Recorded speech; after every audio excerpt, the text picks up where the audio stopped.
Hi guys and welcome to the video. So today we have with us the all new Tata Punch. Let's see how punchy this car is. Alright guys, this is the new look of the all new Punch. The Punch looks more muscular now. This gets LED DRL on both the sides with the black piano element on the center. It gets fully revised bumpers with headlamp placements with the functional air curtains on the side. So this is the new 3D grille of the Punch with the radar sensor placed right here and the front camera that is a 360-degree camera of the vehicle. So now moving towards the engine, the Punch has two engine options. It's a 1.2 liter turbocharged engine and a 1.2 liter Revotron engine. The specifications are mentioned on the screen above. And you also get the CNG version of the Punch, gives more mileage, and the cuts and creases are very subtle on the bonnet. Moving towards the side, the new alloy wheels, it's a very modern and very sporty looking alloy wheels on the Punch, and the size is 195/60 R16s, quite a good profile tire which gives a balance between the comfort and the road grip. Also you can see this kind of a thick black body cladding running throughout the car, giving more SUV styling. So here you have a ORVM with a blind spot camera and the indicator placement on the ORVM. So this car gets a dual tone shade with a roof rail which is not functional with a sunroof.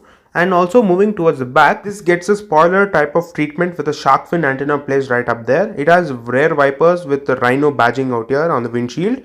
You have the new major change is the connected LED tail lamps with the Tata logo and a Punch badging right here. Also you have a reverse right placed down right here and the 4 parking sensors, and you have a reverse camera.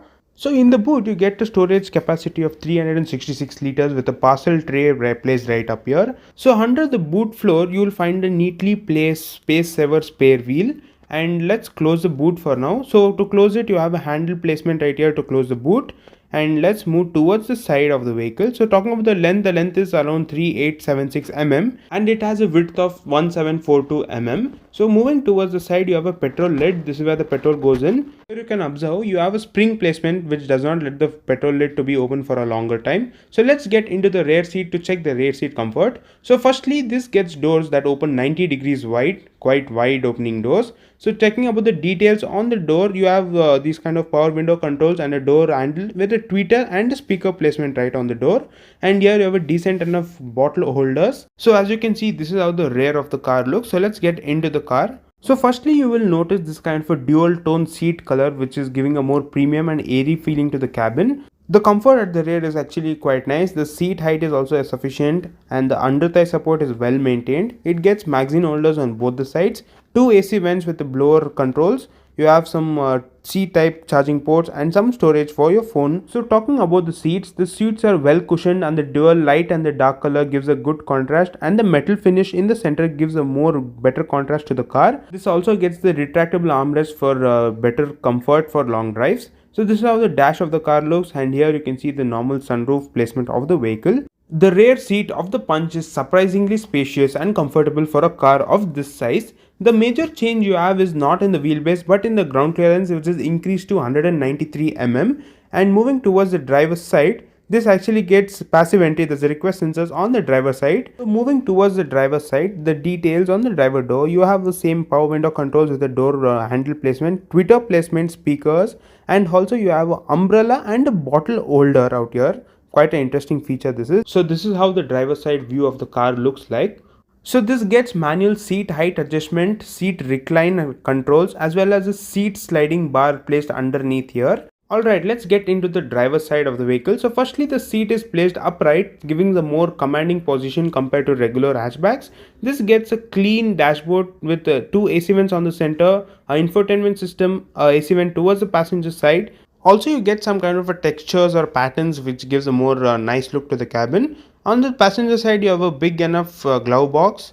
And talking about the AC controls are all touch controls with the blower and the fan speed, parking light. You have a wireless charging pad with a 12-volt charger and a C-type and a USB type chargers. And this is an automatic car, so this has an automatic gear lever placement right here, which is quite nice and easy to use. So you can switch between the reverse, neutral, automatic and manual. Right behind it you have 2 cup holders with a manual handbrake and some small storage compartment on the center console.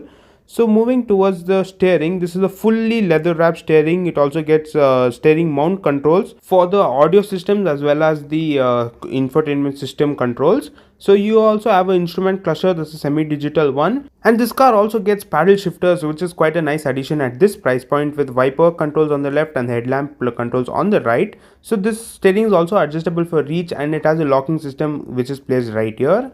And this also has a start stop button instead of a regular key entry, and some storage for for a phone or anything you can keep on the driver's side. So this was my quick and a practical walk around of the all new Tata Punch. Make sure to hit the like button, subscribe to the channel for more such content, and drop your questions if you have any in the comments below.